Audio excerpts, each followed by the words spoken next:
একটা জায়গায় এগিয়ে থাকার দাবি করতেই পারে বাংলাদেশ। দুজন ট্রাভেল রিজার্ভ থাকার পরও বিশ্বকাপের জন্য প্রস্তুত করা হচ্ছে আরও ৬ ব্যাকআপ ক্রিকেটারকে। মিরপুরে শুরু হয়েছে বাংলাদেশ টাইগার্সের অনুশীলন ক্যাম্প।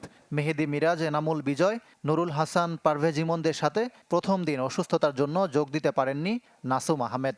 সাইফুদ্দিনের ছুটিতে বিশ্বকাপের বিকল্প স্কোয়াডে pacer Khaled Ahmed. Team management ও নির্বাচক প্যানেলের নির্দেশনা মেনে চলবে অনুশীলন।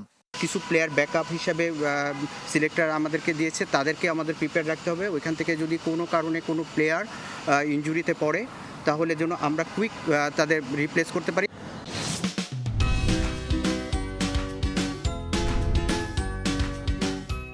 সাদা ও লাল বলের মোট ২১ ক্রিকেটার তৃতীয় সিজনের স্কোয়াডে। কোচিংয়ে সোহেল ইসলাম, মিজানুর রহমান বাবুলরা। বিশেষ গুরুত্ব পাবে টেস্ট ক্রিকেট। ঘরে বসে না থেকে মুমিনুল, সাদমান, জাকির হাসানরা যাতে অনুশীলনের মধ্যে থাকতে পারেন, সেজন্যই এই প্রোগ্রাম। তরুণদের সাথে ঘাম ঝরাচ্ছেন অভিজ্ঞতম মুশফিকুর রহিমও।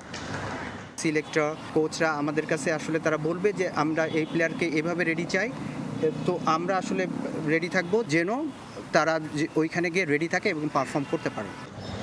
জাতীয় দলের পুলে থাকা ক্রিকেটারদের নিয়ে গড়া বাংলাদেশ টাইগার্সে দেখা গেল না প্রিমিয়ার লিগ সেরা ক্রিকেটার সাইফ হাসানকে। কারণ জানেন না কোচ সোহেল ইসলাম। সিলেক্টররা যেটা দিবে সেটা আমি আসলে করব। মনে হয় না যে এই উত্তর আমার কাছে আছে।